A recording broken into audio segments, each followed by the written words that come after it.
البحث عن المساحة مرة ثانية، استلام محمد صلاح لهاني، واحدة من الحلول ال1 وال2، انطلاقة صلاح يحاول المرور، يلعبها حلو قوي لهاني، يلعب العرضية، مين اللي مكمل؟ ادي بقى تسديدة مروان، يا مروان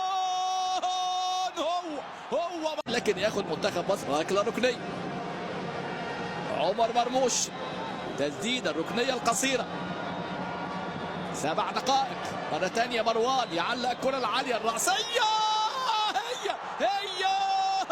هي اتعملت حلوه قوي الركنيه.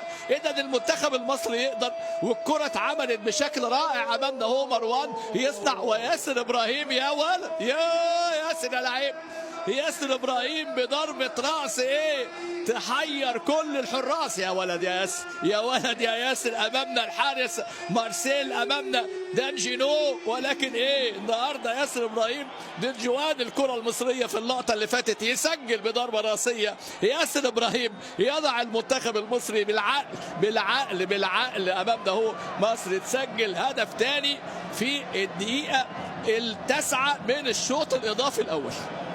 منتخب مصر يقدر ليه؟ عند منتخب مصر امكانيات. مروان عطيه واحد من نجوم اللقاء يصنع هدف كبير في مباراه اليوم امامنا المنتخب المصري في الكرات. ادي المرتده المره دي زيزو، محمد صلاح والتسجيل. صلاح عملها محمد صلاح امامنا في لقطه من اللقطات الابداعيه. نحن هنا سنستمر في صناعة التاريخ. لا سقوط اليوم، لا تعثر اليوم، لا تراجع اليوم، لا التفات اليوم على الإطلاق.